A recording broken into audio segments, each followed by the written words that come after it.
Gente, esse é o Gabrielzinho, meu filhote. Ele vem participar da aula com a gente, tá? Então vamos lá. Bom, as nossas questões vão desde anatomia interna, cirurgia de acesso,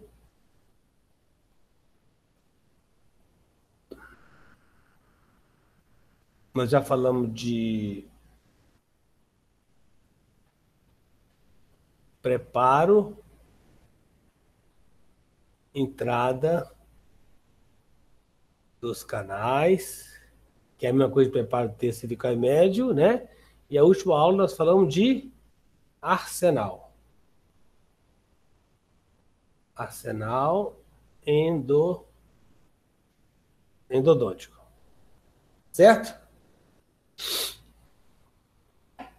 Ficou nenhum tema para trás não, né? Então vamos ler as perguntas aqui.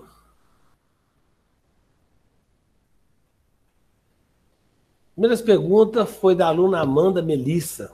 Ela está presente? Tá, né? Ok, Amanda. Então vamos lá. Quais são as ramificações dos canais radiculares? Explique cada um.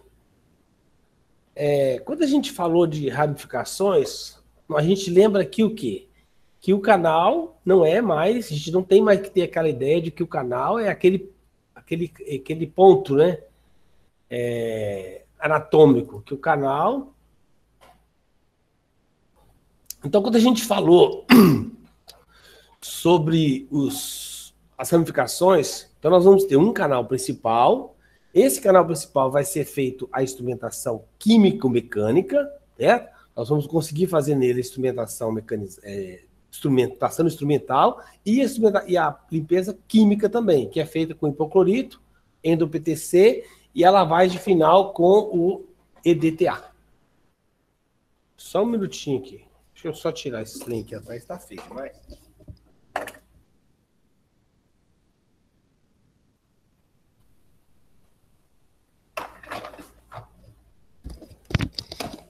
Pronto. Opa. Pendurada ali, né? Fica feio. Então, vamos lá. Então, quais são as ramificações? Então, nós temos o canal principal, né?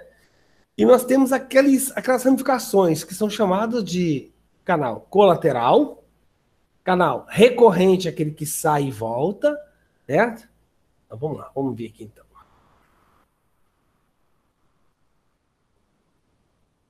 Então, o canal principal...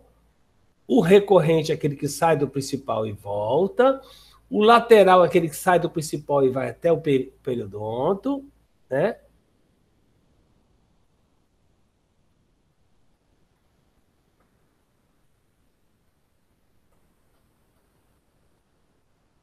O colateral é aquele que vem do lado do principal.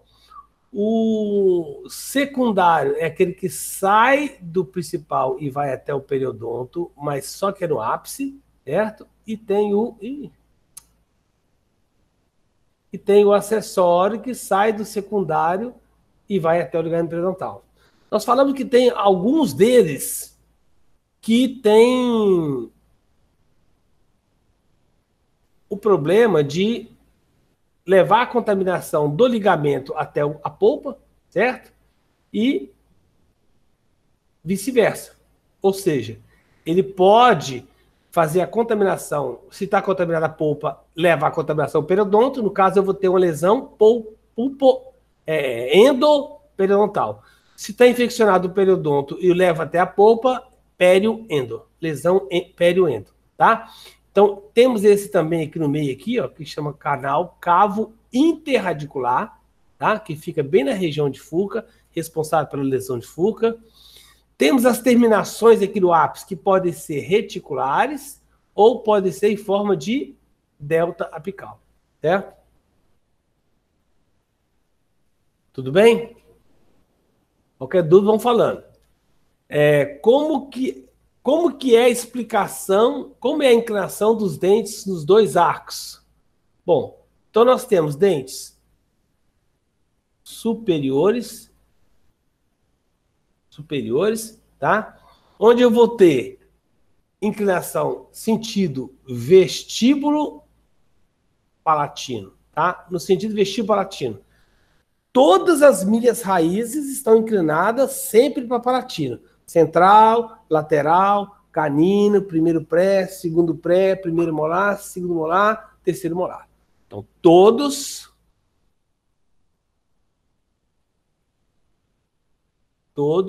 com raiz para palatino. No sentido mesiodistal.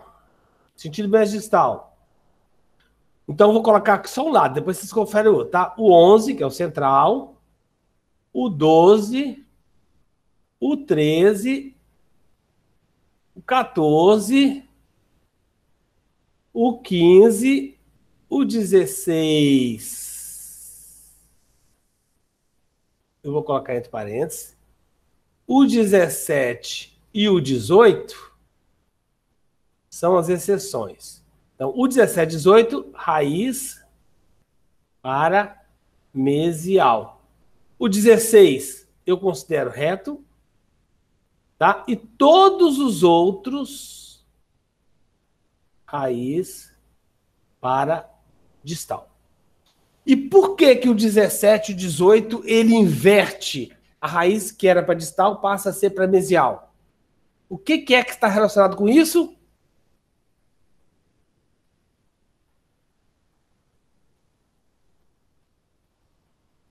Vai do canino até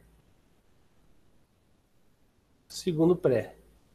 Chama curva de Spee.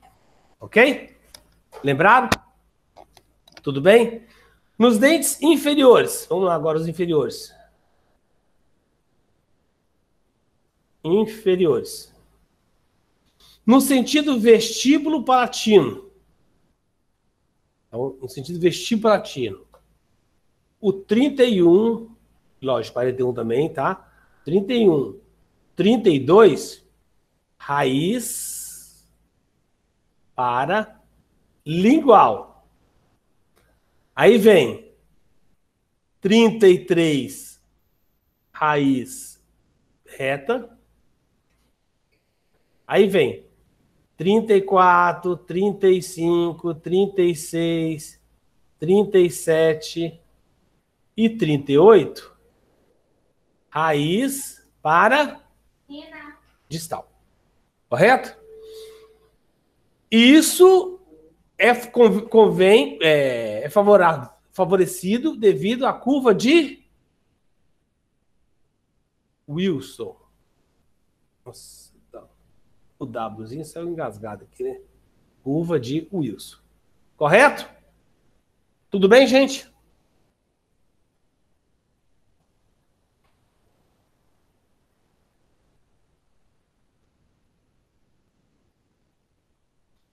Próxima questão. Vai interrompendo aí se tiver alguma dúvida, tá? Explique o que é ponto de eleição, direção de preparação, forma de contorno e forma de conveniência. Então, veja lá. Ponto de eleição é o local onde eu vou iniciar a minha penetração da broca, tá?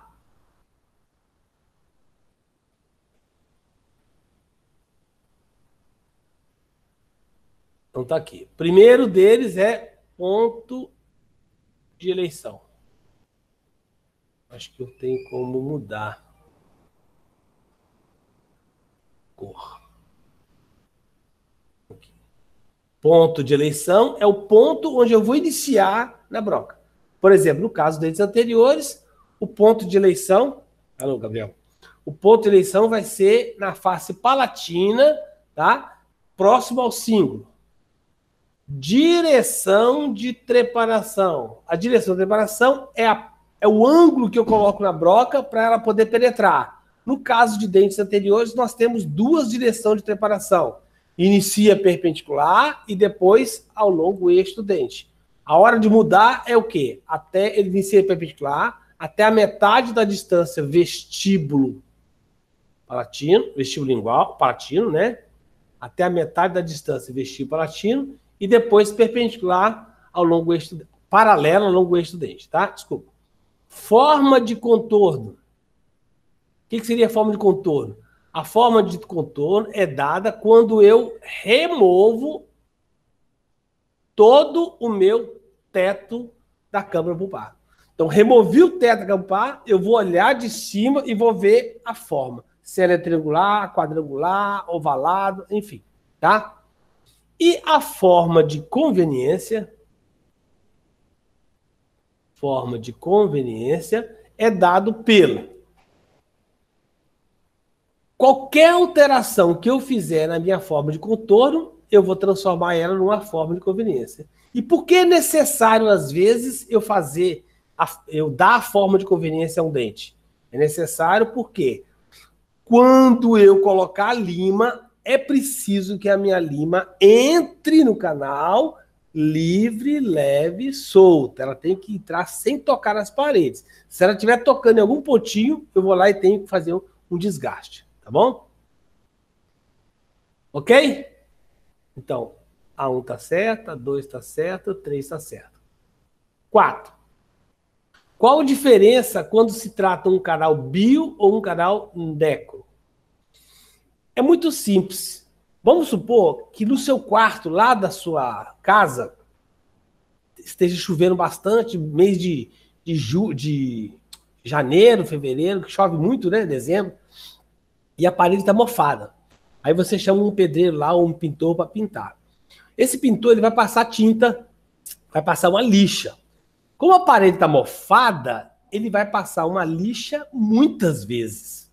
Porque a parede está cheia, mofada, cheia de... Vamos supor, igual no caso dele, cheia de cárie. Amolecida, vamos dizer assim.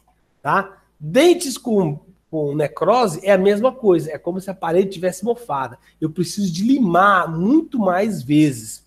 Tá?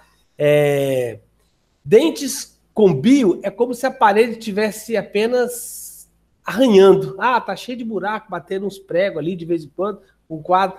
Vai ter que passar uma massa e depois da massa vai ter que colocar uma lixa. Então é só uma pincelada, passa só uma lixinha uma vez só e já tá bom. Tá? Então, quando eu vou tratar um dente... Professor, oi. Nesse caso aí, eu coloquei essa questão, mas é tratando de quando você vai com a lima e tem aquele... Eu vou falar. Distância, né? A de distância. segurança. Isso, mais segurança. Vou falar. Então, quando eu vou tratar um dente com bio, eu preciso de instrumentar muito menos vezes. Eu preciso de descontaminar pouco, porque só a contaminação que aconteceu quando eu fiz o acesso, quando eu fiz a abertura, tá? E eu considero que lá no ápice também não tem nenhuma lesão, não tem nenhuma bactéria, não tem nenhuma infecção. Então eu vou ter um canal sementário, lembra? Canal dentinário é o grande, canal sementário é aquele pequenininho. Eu vou ter um canal sementário que mantém a sua estrutura normal, padrão, tá? Ou seja, maior. E no caso de necrose, vai ter uma reabsorção no ápice do dente. Então eu vou ter uma irregularidade na ponta no ápice radicular. Então eu vou ter um canal sementário diminuído. Então a distância entre o meu CDC e o ápice do dente vai ser também menor. Então para dentes bio, eu vou sempre manter uma distância de 1 milímetro. Eles falam de 1 a 2, mas 2 é muito. 1 milímetro seria melhor. Em caso de dente necrosado, de meio a 1. O melhor seria meio. Tá? Lá no laboratório a gente vai sempre manter 1 como referência, porque ele não tem como saber se o dente é bio ou necro. Tá bom? Ok, a 4, ok. 5. Explique como se descobre o comprimento real do dente, onde o comprimento aparente do dente é 23. Então, veja bem. Comprimento aparente do dente, 23. Eu não tenho como descobrir o comprimento real desse dente somente através do aparente. Tem como descobrir, sim, o CRI, que é o tamanho do primeiro instrumento a ser colocado no canal. Então, o CRI eu descubro através do comprimento aparente do dente menos a minha margem de segurança, que é de 3 milímetros. Correto? Aí eu tenho como, tá? Agora, para mim descobrir o comprimento real do dente, aí eu vou ter que descobrir o CRI, colocar a lima, tirar outra radiografia, pegar a imagem da radiografia, e aí eu vou descobrir, ou vou medir ou o tamanho da lima no dente, na radiografia, que é o comprimento aparente do instrumento, que é o CAI, ou eu vou medir o X, que é aquela pontinha, tá? Mais para frente vai ter mais perguntas sobre isso, a gente pode falar também. Tá bom? 6. Qual a diferença da técnica de Bregman e de Ingold? Justamente isso. A técnica de Bregman utiliza na radiografia de odontometria no raio-x de odontometria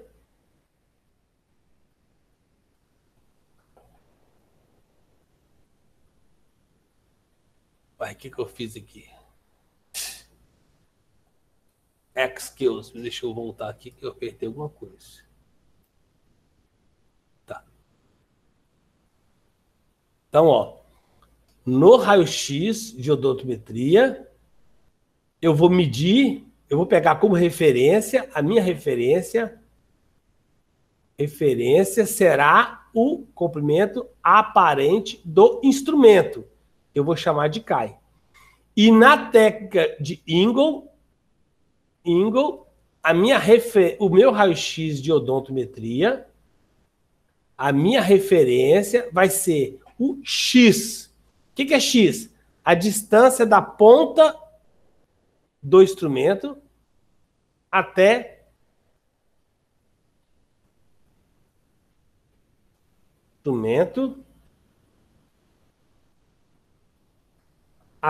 o ápice do dente.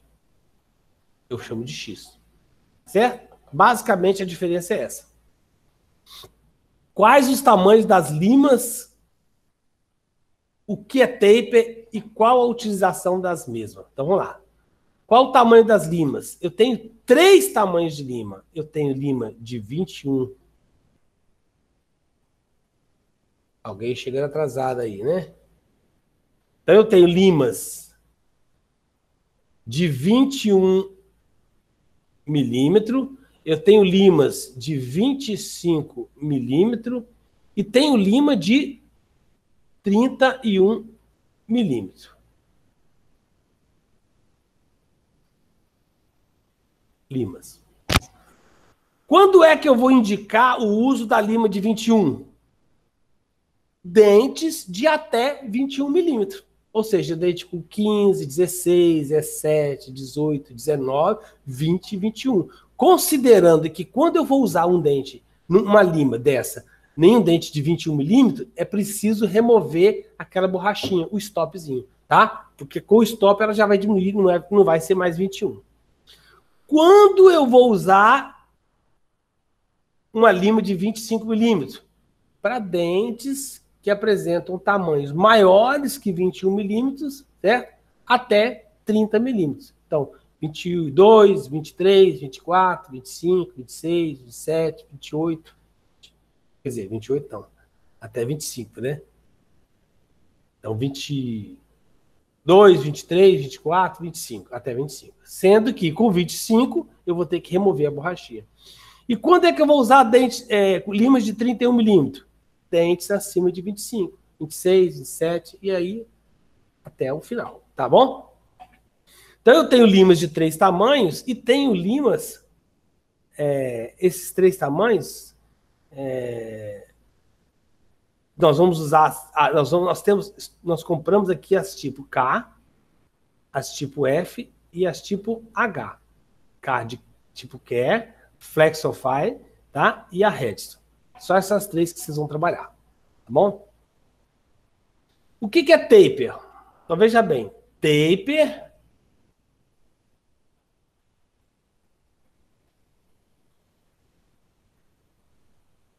considerando que aqui é o D0, aqui D1, 2, 3, 4, 5, 6, 7, 8, 9, 10, 11, 12, 13, 14, 15, 16.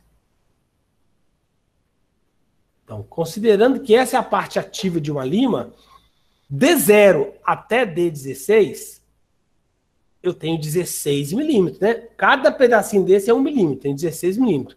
Então, D0 até 16, 16 milímetros. Cada pedacinho desse aumenta de 0,02. Isso eu chamo de taper, certo? Então, taper é a distância, é o tanto que se aumenta em uma mesma distância de 1 milímetro.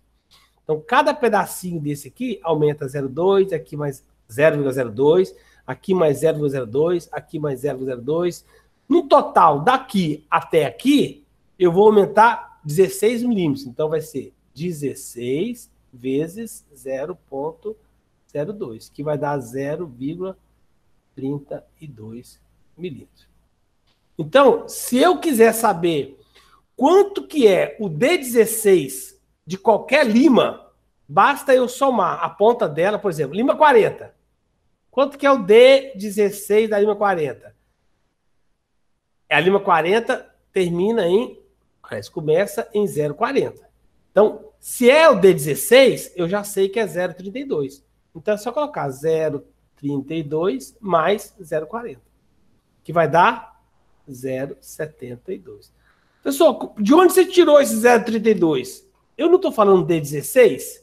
Se eu estou falando D16, é o diâmetro maior. São 16 vezes 0,02. Ah, mas eu não quero o D16, eu quero o D10. Ah, bom, se você não quer o D10, então tem que ser D10 da lima 40. Então vamos lá. 10 vezes 0,02 mais a lima 40. A lima 40 mede quanto a ponta? 0,40. 10 vezes 0,02 vai dar 0,2. Mais 0,40, 0,6. Ok? A utilização já falei, tá bom? Vamos às segundas perguntas. Bianca. Qual a diferença entre pulpectomia e pulpotomia? Já falamos, né? Pulpectomia, quando eu removo toda a polpa. E pulpotomia, quando eu removo apenas a polpa da parte coronária. E quando é que eu vou usar isso? Não é para vocês agora, mas só para vocês entenderem. Eu vou usar quando eu tenho uma criança, um dente muito destruído, que foi preciso fazer canal, tá? Mas ele está com o ápice aberto. Como ele está com a risogênese incompleta, eu preciso de esperar formar essa raiz. Então eu removo a polpa até aqui, na entrada dos canais, tiro tudo isso aqui. Então eu estou fazendo uma pulpotomia. Mantém essa parte viva. Para que manter viva, professor? Para que a raiz continue formando. Estava com a risogênese incompleta, não estava formada, agora formou. Formou? Beleza. Então, manter a câmara pulpar da raiz viva é justamente para que haja a formação do restante da raiz que está faltando. Correto? Tá tudo bem aí, gente? Alguma pergunta? Continua dando eco na voz? Alguém fala alguma coisa? Tá tudo bem? Ok, então vamos lá. Do CDC até a coroa, apresenta-se o canal dentinário. Após passar pelo CDC, o canal chama-se... Então, veja bem, nós temos aqui, então, ó, um canal e outro canal. Certo? Um canal aqui. Esse canal vai ser chamado de dentinária. E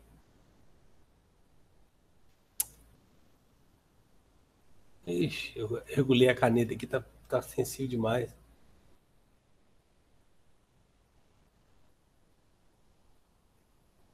Dentinário. E esse canal aqui Sementário. Por que canal sementário? Porque eu tenho semento aqui, ó.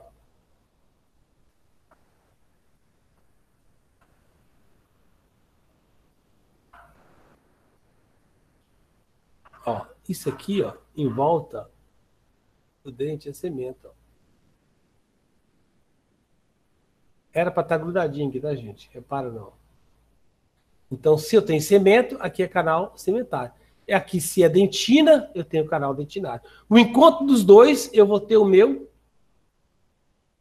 CEC. Correto?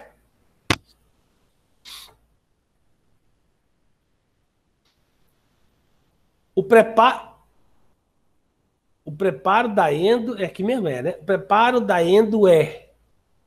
Bianca, o que você quis dizer com isso? Preparo da endo é. Preparo da endo?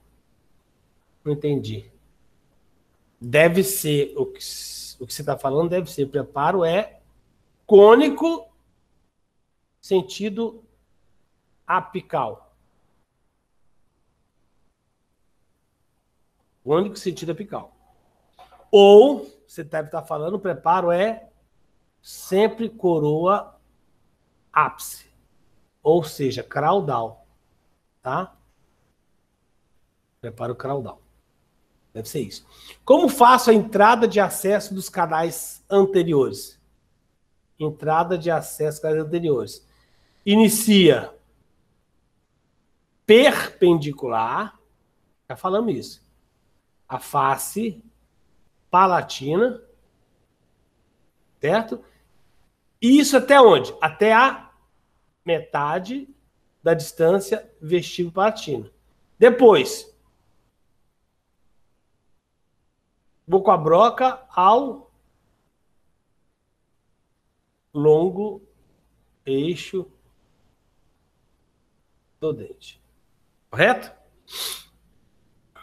Qual cuidado devo ter no acesso aos dentes posteriores em relação ao assoalho? Ó, isso é importante. Então, lembre, dentes posteriores, onde tem mais de um canal, eu vou ter o meu assoalho. Ele tem essa forma convexa que é importante na localização da entrada dos canais radiculares. Então, na hora que eu vou romper o teto, eu não posso tocar com a minha broca. Então, eu tenho que prestar atenção em quê? Direção de trepanação.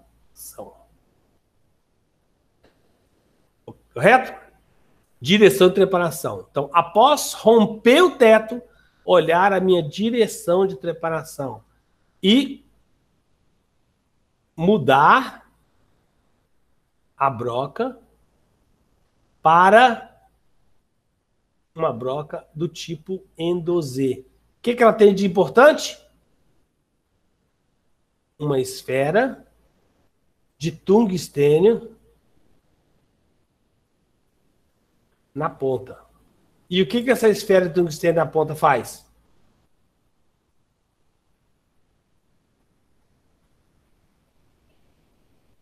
Sem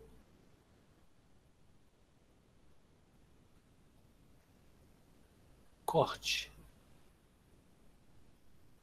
A ponta fica inativa, tá bom?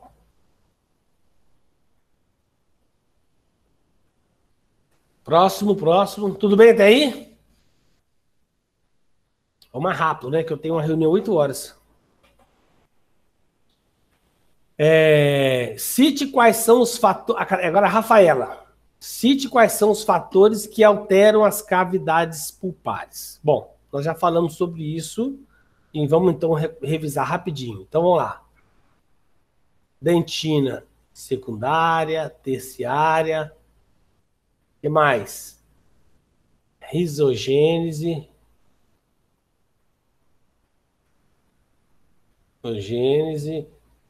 Reabsorção interna e externa. O que mais? Fusão, geminação. O que mais? descendente. O que mais?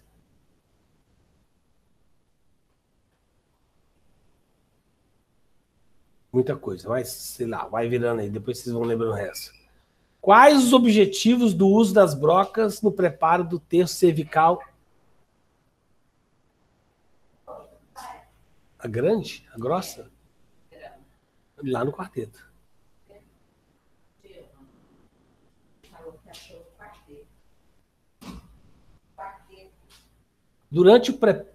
Quais os objetivos do uso das brocas no preparo do terço cervical e médio? Por que a gente deve fazer o preparo do terço cervical e médio, gente? São muitos fatores. Olha, não vou nem escrever todos aqui, não. Eu vou falar. Então, os fatores são o quê? Limpeza da parte mais contaminada, tá? Limpeza, descontaminação, tá? Retificação, principalmente essa, retificação da entrada dos canais, facilitando que minha broca entre livre, leve, solta, tá? Melhora a visualização, melhora a instrumentação, melhora a penetração da agulha de irrigação, tá? Melhora o escoamento do cimento. Lembra? Quando ele está cônico, você coloca o cimento, o excesso de cimento, ele sai. Lembra quando eu falei do copo lá, do copo americano, cheio de água? Você coloca um outro copo dentro dele, a água escoa. Então melhora o escoamento do excesso de cimento, não só de cimento, do material do trator. Porque quando você faz a técnica de termoplastificação, que ele plastifica aquela gutapecha, o excesso também escorre. Tá? Ok. Durante o preparo da zona crítica apical, pode ocorrer problemas. Quais são? Quais são os problemas? Quando você deixa a lama dentinária dentro do canal, ela vai fazer um desvio, podendo causar uma perfuração. Tá? Você pode causar um zip apical. O que é zip apical? Quando a lima, você coloca uma lima grossa, que ela não tem muita flexibilidade, você gira ela, ela vai causar um desgaste em forma de Z, que a gente fala de zip apical. O que mais? Desvio do CDC, né? Pode causar ombro ou degrau apical, tudo isso. Devido com o tempo, há uma diminuição do volume da cavidade. Assim, o canal se torna estreito. Sítios. O que pode causar, então, a diminuição do volume? Principalmente a formação de dentina secundária ou terciária. Tá bom? Qual a importância do preparo de acesso aos canais? Nós já falamos agora atrás, né? Retificar a entrada, dar conicidade. Tudo que eu falei ali atrás, fale para aqui também. Facilita o escoamento, facilita a penetração da lima, a penetração da agulha de irrigação, tá? A cânula de irrigação, tá bom? Tudo isso.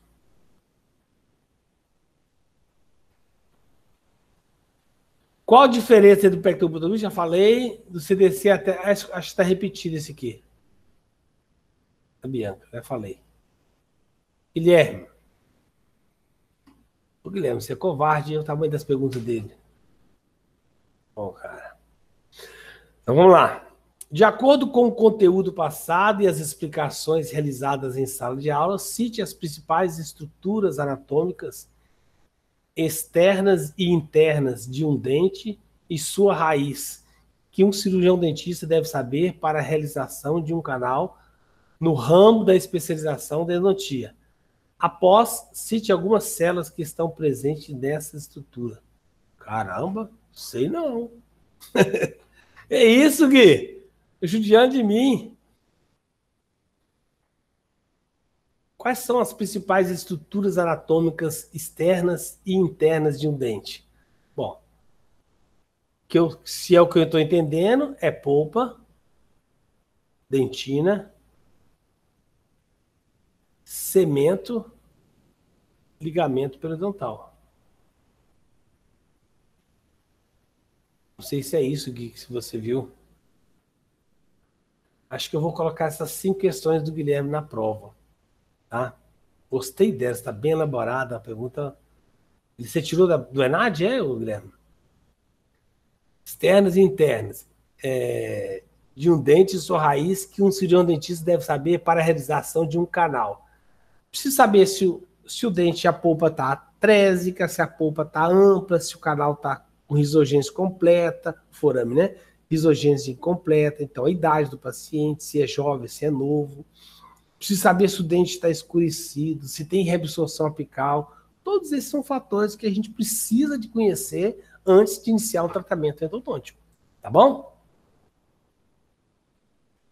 Então, gente, gostei demais. O Guilherme deu um exemplo do que é.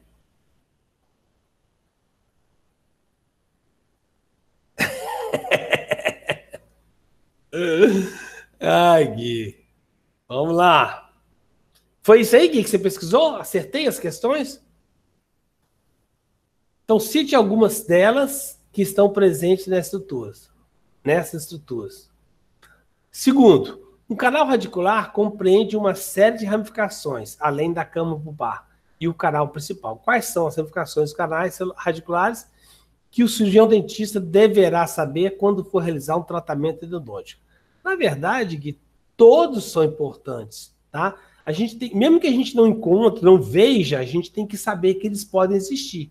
Porque só a gente sabendo que eles existem é que nós vamos fazer uma boa irrigação, nós vamos fazer uma boa instrumentação e que nós vamos fazer depois a limpeza com EDTA ou o EDTA-T, que é aquele produto que a gente usa para fazer a remoção da lama dentinária, que fica grudada nas paredes. Nós vamos falar sobre isso ainda, tá? Então, é muito importante. Só que eu só vou fazer isso se eu pensar assim, poxa vida. Ó, por exemplo, olha, a gente sabe que o coronavírus tá por aí. Que aqui em Gurupi deve ter já. Pode não ter acusado ninguém ainda, mas já deve estar rondando por aí. Qual que é o cuidado que a gente tem? Usar máscara, não ter contato com as pessoas, espirrar no ombro, lavar a mão toda hora, álcool gel. É esse o cuidado. O vírus não vai estar no ar, ele não vai pular em mim. Eu não vou sair na rua se eu não tiver contato com ninguém, se eu não encostar em ninguém ou em nada, tá? Eu não vou pegar o vírus da coronavírus.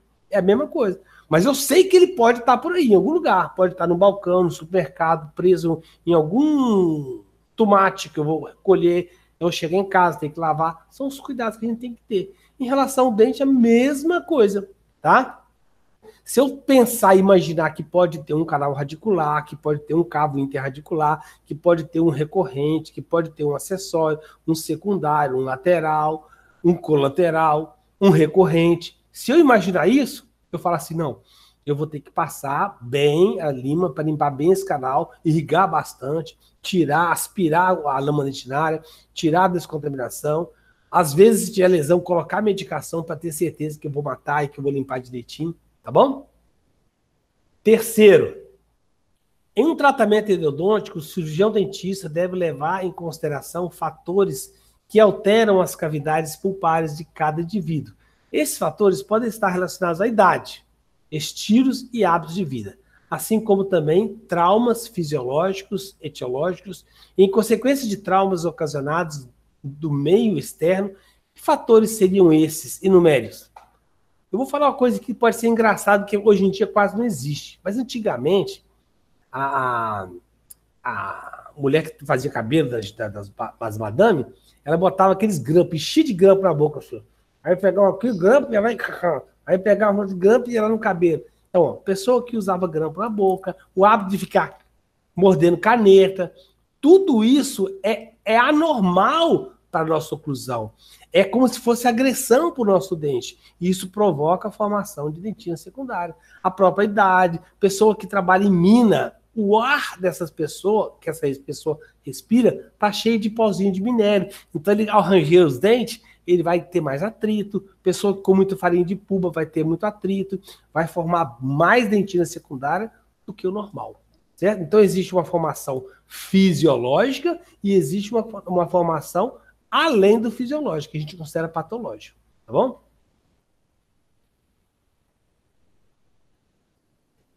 Quais são os passos a passo de uma cirurgia de acesso que deverá ser feito pelo seu dentista em uma abertura de cavidade dentária para instrumentação e realização de um canal? Passo a passo. Primeiro ponto.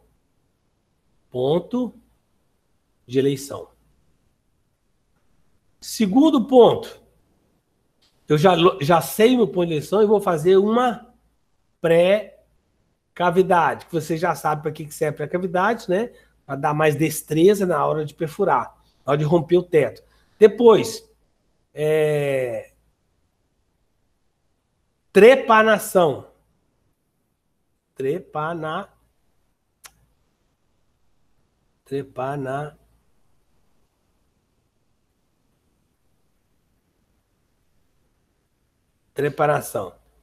Só que aqui no meio, nessa trepanação aqui, está incluído o quê? Direção de trepanação. Depois, remoção. Ixi, olha. Remoção de todo teto. Quando eu removo o teto, eu vou chegar a quê? Forma de contorno. Depois que eu fiz isso, aliás, na hora que eu rompi o teto, não pode esquecer, tá? Romper o teto aqui, ó, eu tenho que fazer o quê? Irrigação. Irrigar com hipoclorito, tá? Aí eu acabo de remover o teto, sempre o canal molhadinho, não esquece disso, tá? Forma de contorno. Depois que eu tiver isso, coloca a lima nos canais. Quando eu colocar as limas nos canais, eu vou ver se está pegando algum ponto. Se estiver pegando algum ponto, eu vou fazer agora a forma de conveniência. Conveniência, tá? Aí sim, fez forma de conveniência, volta cá para cima. Preparo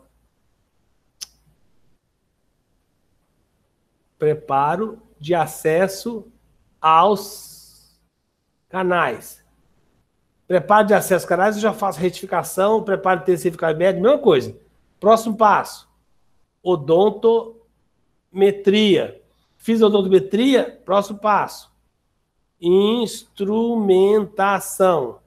Instrumentei, vamos parar por aqui, tá? Que aí o próximo passo seria medicação, descontaminação, obturação e selamento com cimento provisório. Correto? 5. Qual é a relação direta dos instrumentos endodônticos com o limite CDC? E qual é a importância que tem o dentista respeitar esse limite? Caso ele ultrapasse o limite CDC, quais consequências poderão ser ocasionadas após o tratamento endodôntico? Bom, toda vez que eu passo do CDC, eu vou provocar uma inflamação, uma ite do periodonto, uma periodontite, tá? A minha relação do instrumento é que ele vá até o CDC. Por que o CDC? Porque é o ponto mais estreito de todo o meu canal, portanto é o ponto onde vai cicatrizar melhor. Também é o ponto que separa a polpa do periodonto. Então, tecido pulpar, tecido periodontal. Todos são tecido conjuntivo, mas um tem odontoblasto. E o que tem odontoblasto é a polpa. Tá? Acesso que deverá ser feito com as passas. Qual a relação direta com o CDC e a importância de respeitar esse limite? Devemos respeitar esse limite justamente porque eu já falei, tá? Jéssica. Vamos lá, Jéssica. Questões para a prova. Quais as técnicas odontométricas? Ô, Jéssica, eu não vou falar sobre elas, tá? Mas as técnicas são a técnica de Bregman e a técnica de Ingle. Professor, mas você falou que tem uma técnica também que é chamada de técnica do I-1, tá? São as técnicas sinestésicas.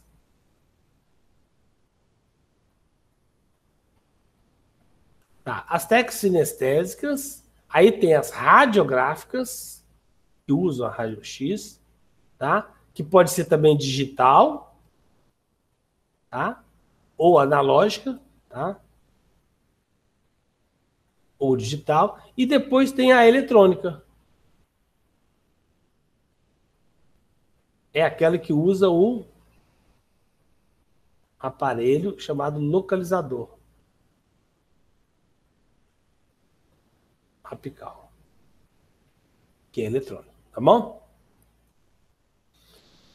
Explique cada uma e descreva sobre o que é direção de preparação. Então, direção de preparação é a direção que eu vou dar no instante do rompimento do teto. Ó, eu vou romper o teto.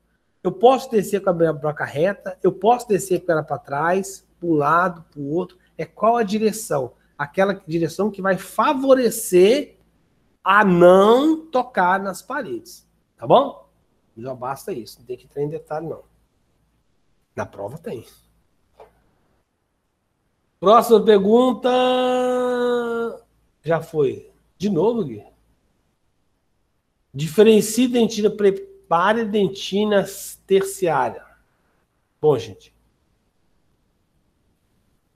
Dentina primária, eu considero aquela dentina que é depositada, que é formada até isogênese. É com Z, né, gente? Completa. Então, quando fez risogênese completa, aí eu tenho, até aqui, dentina primária. Dentina secundária, após a risogênese completa. E a terciária? A terciária é aquela desorganizada, aquela que está sendo produzida rápido porque tem uma cárie agindo, atingindo ali, tá? Então ela é mais desorganizada, ela é escurecida, tá? Mas o principal é a dentina primária, é aquela que ocorre a formação.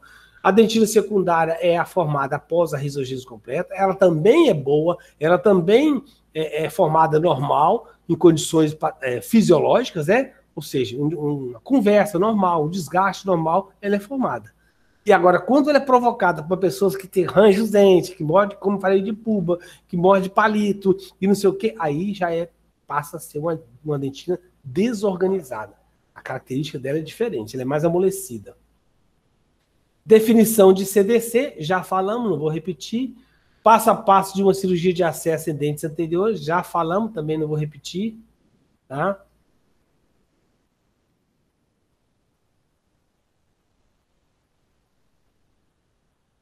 O que é biopulpectomia? Bom, o nome já diz. Bio significa vida.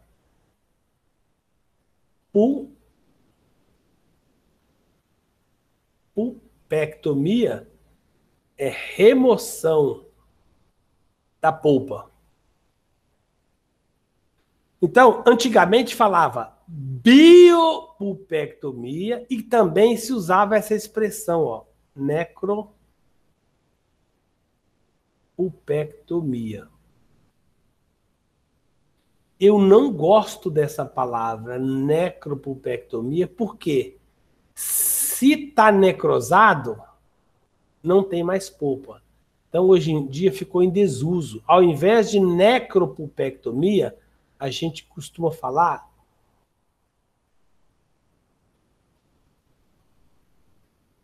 penetração desinfetante.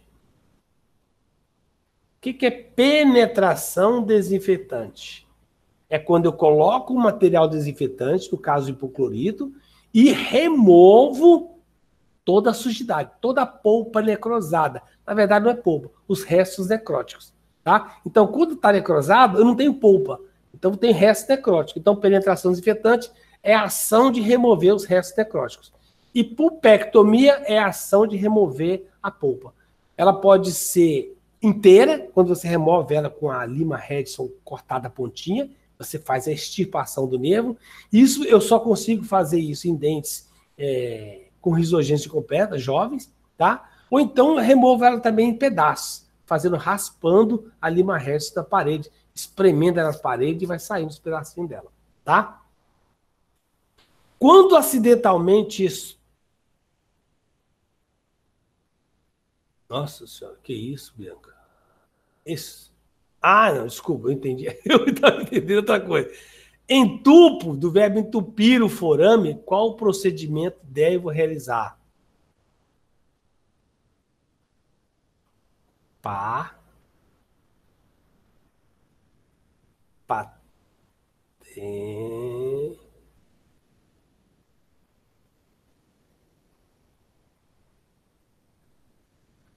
Patê. Apical. Bom, patência apical é o ato de desentupir, é o ato de desobstruir, é o ato de debridamento do ápice. Como é feito? Eu pego uma lima 10, ou 8, ou 15, dobro em 45 graus a pontinha, coloco ela até o meu CDC, aumento 2 a 3 milímetros e vou girando devagarzinho, ela vai achar o forame e passa por ele de 2 a 3 milímetros. E aí o instrumento com a 10, depois com a 15, depois com a 20. Ok? Quando que eu faço isso? Professor Henrique, só faço esse procedimento em dentes com polpa necrosada e que tenham lesão periapical, tá? Somente nesse caso. Porque se for polpa necrosada, eu ainda posso ter um periodonto sadio, ainda não atingiu. Então eu posso também causar uma IT. Agora, quando tem lesão periapical, eu preciso. Qual que é a finalidade? A função da patência? Desobstruir, para quê? Tentar drenar aquele pus que está ali na lesão, e depois que eu limpei o pus, drenei, eu vou jogar medicamento preenchendo aquela lesão com a medicação que a gente vai falar depois, que é o iodoforme associado com o carbopol. Ok? Então, patência apical é o nome. Ó, eu só recebi essas questões. Eu não sei se teve alguém que não recebeu.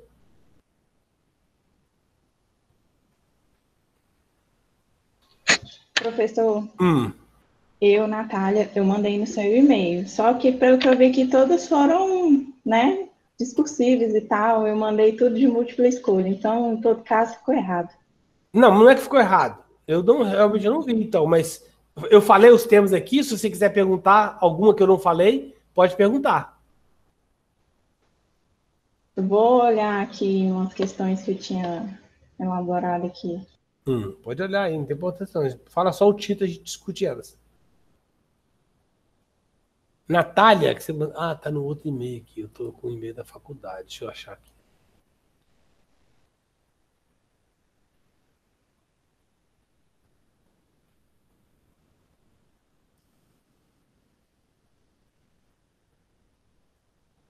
Talvez se eu for mudar para o outro e-mail, vai cair o Meet. Então deixa quieto. Vê aí, é mais fácil você ver. Posso ver também no outro computador aqui. Professor, o senhor só recebeu falar. essas questões aí? Só recebi essas. Mas envie aí naquele e-mail que o senhor deixou no grupo. Qual que é o seu nome? É Milena, não é aquele agarroela@gmail.com? Sim.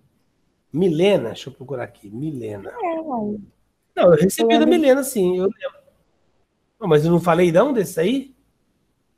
Milena com Y? Qual coisa não? Milena com Y 2 L. MY? É. MY. Milena. Amaral? Sim. Aí tá aqui. Acho que eu falei sim, não? Deixa eu ver aqui. Professor, eu mandei as minhas também. Qual característica que facilita a presença de 2 canais no incisivo central inferior? Ó, vou colocar aqui então. Não vou ler, vou falar só então. Eu achei aqui. Qual característica anatômica que facilita a presença de 2 canais no incisivo central? O incisivo central inferior ele tem um achatamento mesiodistal que faz com que o dente tenha uma característica assim, ó, em 8. E aí eu vejo um canal vestibular, muitas vezes esse lingual aqui está bem mais fino. Vou desenhar de novo, então, ó. Assim, ó. Tá? Então eu tenho um canal vestibular e tenho um canal lingual. Tá? Então o que caracteriza de ter 2 canais é justamente esse achatamento que eu posso ter. Agora, radiograficamente, eu vou ver uma imagem, aqui é a radiografia, né? Eu vou ver a imagem assim, ó. Eu vejo um canal aqui, chega aqui, ele some, aí ele continua aqui embaixo. Toda vez que aparecer isso, essa imagem aqui, é como se tivesse uma ilhota de dentina que está fusionando, está misturando com a imagem radiolúcida do canal. E aí ele ofusca. Então, quando eu vejo isso aqui, eu posso desconfiar que esse dente tem 2 canais daqui para baixo. Mesmo que eles se encontrem depois no ápice. Mas eu tenho que trabalhar como se fossem 2 canais. Tá bom? Segunda questão da Milena. Quais os cuidados que se deve ter na hora de realizar a cirurgia endodôntica no primeiro premolar inferior? Bom, no premolares inferiores, a gente diz que a raiz dele é para distal, certo? Então, se a raiz é para distal, não justifica você abrir no meio. A gente abre sempre na fosseta mesial, distal, fosseta mesial, que aí eu venho aqui direto, ó, distal, e vou até o preparo do início desse apical aqui. Consigo fazer um ângulo mais reto aqui. Então, premolares inferiores, ponto de eleição, fosseta mesial, tá? Premolares superiores, ponto de eleição no centro do sulco central. Terceiro, defina os canais. Canal principal, recorrente. Já falamos sobre isso, tá bom, ô Milena? Pode deixar, né? 4. Quais... Professor, outra coisa também é que no primeiro premolar inferior tem a presença do forame metoniano. Aí, levando em questão a anatomia, tem isso também. Tá. Além isso aí, quando for avaliar lesões, né? Se o dente tem lesão ou não, tá? Eu pensei que você tinha falado em relação à anatomia interna, tá? Mas também. Tá bom, importante. Ok. 4. Quais os detalhes de ordem anatômica que podem influenciar diretamente o procedimento? Quais detalhes de ordem anatômica que podem influenciar diretamente o procedimento? Qual o procedimento? De acesso? Eu acho que você está falando aqui a idade do paciente, né? Se o dente tem uma abrasão muito abrasivo, desgaste, coloração, radiograficamente canais atrésicos, eu acho que é isso, tá querendo dizer, né? Também aquela questão sobre alteração na forma da câmara pulpar, os canais atrésicos, nódulos calcíficos, que influenciam também. Sim, pois é isso mesmo. Geralmente causado por idade do paciente, abrasão, pessoa que faz bruxismo, tá? Pessoas que têm muita formação de dentina secundária, idade do paciente também forma canais atrésicos, tá? Curvaturas. E a última, qual o procedimento passo antes de se iniciar o procedimento de... Como é que é? Qual o primeiro passo antes de se iniciar o procedimento de imprescindível importância? Qual o obstáculo que pode comprometer a terapia endodôntica? Eu não entendi isso. Qual o primeiro passo antes de se iniciar o procedimento? Qual o procedimento? A radiografia. Ah, tá. Então, antes de iniciar o tratamento endodôntico, o paciente tem que apresentar raio-x inicial ou radiografia de diagnóstico. Lógico, sem isso não tem como eu fazer o meu diagnóstico ou fazer meu planejamento. Tá bom? Mais alguém que quer fazer alguma pergunta fora dos que já foram falados?